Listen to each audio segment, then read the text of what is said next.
Hi, my name is Mike Ward, and in this short little video, I want to show you why in finance we like to use log returns. So let me remind you, first of all, that when we typically look at returns, take, for example, a monthly mortgage that you have to pay, the returns are coming periodically. They're not happening all the time. So you'd wait a whole month, then you would make your payment, wait another month, make your payment, and so on. And in finance, we tend to refer to returns in what we call nominal terms and annual terms across the whole year, with inflation included. That's what the nominal means, as opposed to real. And in this particular instance, for a mortgage, typically these rates are going to be compounded monthly. And we would refer to this as an NACM rate, nominal annual compounded monthly rate. You'll be familiar with this, some of you. So let's say that the bank are going to charge us 12% on a 1 million bond. Then you and I know that we would pay 1% of 1 million every month, which works out at 10,000 each month. Now, because the bank are getting their money during the year, each month, instead of waiting the whole year before you pay them the money, they actually end up getting slightly more than 12%. And we can work out the effective annual rate by doing a little bit of maths. We take 1 plus the rate that they're charging us, divided by the number of periods in the year, in this case 12, to the power of the number of periods, n again, minus the one we started with, if you like. And you can see the effective annual rate comes to 12.6825.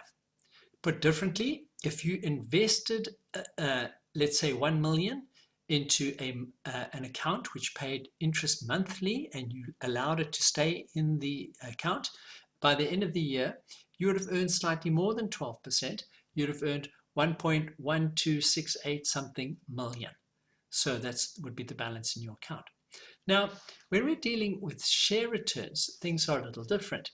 Share returns do not wait a month before they move up. They're not based primarily on dividend payments, interest rates, that type of thing. They move all the time. They can go up or they can go down. And so they are what we call continuous returns. So if we were to do the maths that we were using here, the period that we're talking about here is essentially infinitely small. So our formula would look a bit like this. We would take 12% and we would divide it by infinity to the power of infinity, and we would get, in fact, a slightly higher number here. And that's because the interest is earning interest on itself all the time. And we'd expect it to be a little bit higher than this 12.68%. And that's, in a sense, what we need to do with continuous returns. Now, if you, for example, put a 1 million rand deposit into a bank, it would be worth 1.127649 million at the end of the year, slightly high, if the bank were going to allow you continuously to compound the returns. Now, to solve, if we were to do the maths, which actually takes us to the limits of this equation we're doing here, we would come to you would find that it relates to Euler's constant, 2.7 something or other. And so the correct return is, in fact, the log of what we know the answer is versus what we started with, if you like.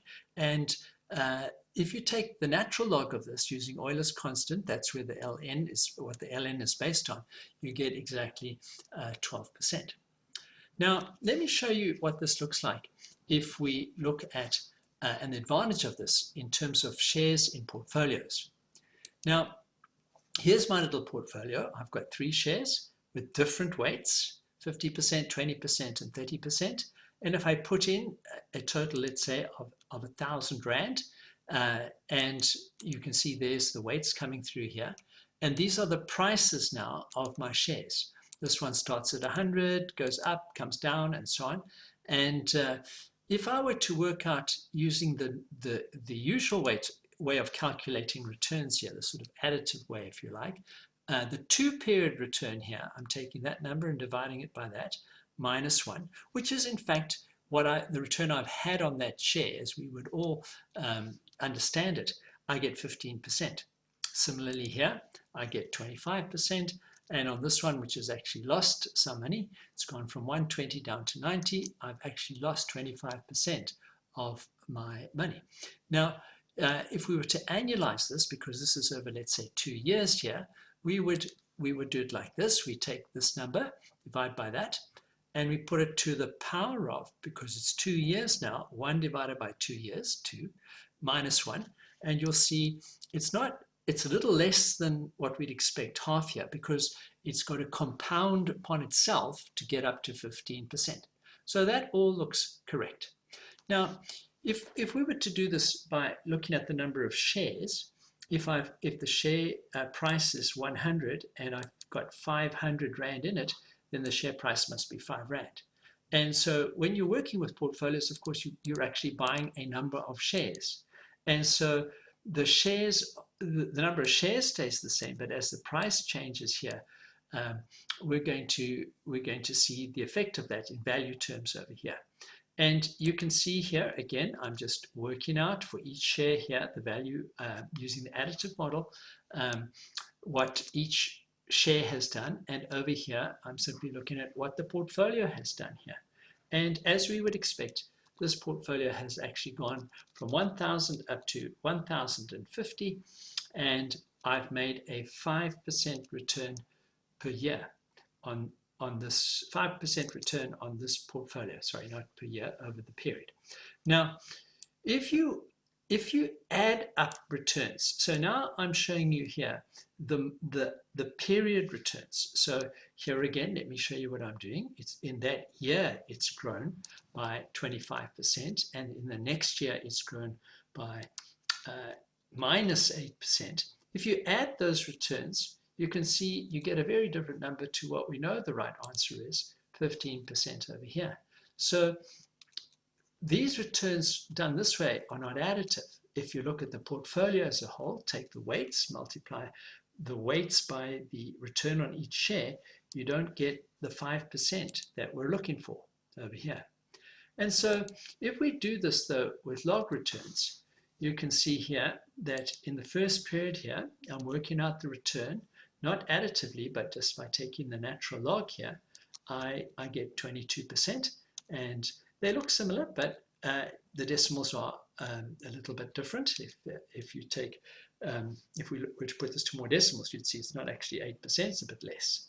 And if I add these returns now, you can see I'm getting, again, different answers to what we were expecting over here.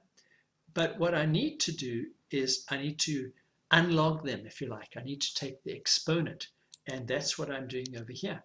If I exponent these, this is E2, 14% if you like, and then I get exactly what we're looking for over here. And this even works for the portfolio as a whole. If I take the weights, multiply it by these returns here, I'm now going to get the 5% that I'm looking for. So this makes life a lot easier for us. We can add returns across periods using log returns, because that is in fact the correct way to do it. And we just need to remember at the end of all of that, that we ought to exponent the result. Now you'll see some of the issues perhaps more clearly here if I show you this little example. You'll often hear a fund manager who wants to tout their fund saying, we made 50% in the first year and we only lost 40% in the second year. We made another 50%, went up 50% in year 3 and dropped by 40%. So on average, our return, we're just taking the average of those 4 returns, you can see is actually 5%. But if you do the maths properly, you're going to see here's a fund which starts off with 100 Rand in, goes up by 50%, so it's 150. And then if it drops by 40%, it actually drops to 90, below 100. And then it grows by 50%, it's 135. You can see it's diminishing. And if it drops by 40%, this fund on average hasn't grown by 5%, it's actually shrunk. Now, had we done this correctly, we would have worked out our returns like this using logs. And you will see it doesn't go up as much as it looks like here with the log return. And when it comes down, it actually looks like it's come down a lot more because it has.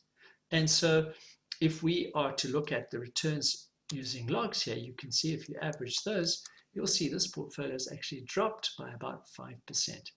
And indeed it has. It's actually dropped here. Here's the portfolio coming down, and you can see it has actually lost about 5% per year. So log returns are useful. They're additive. They make life a little easier for us. We do need to remember, though, to exponent the results at the end once we've added all the period returns together. I hope you find that helpful.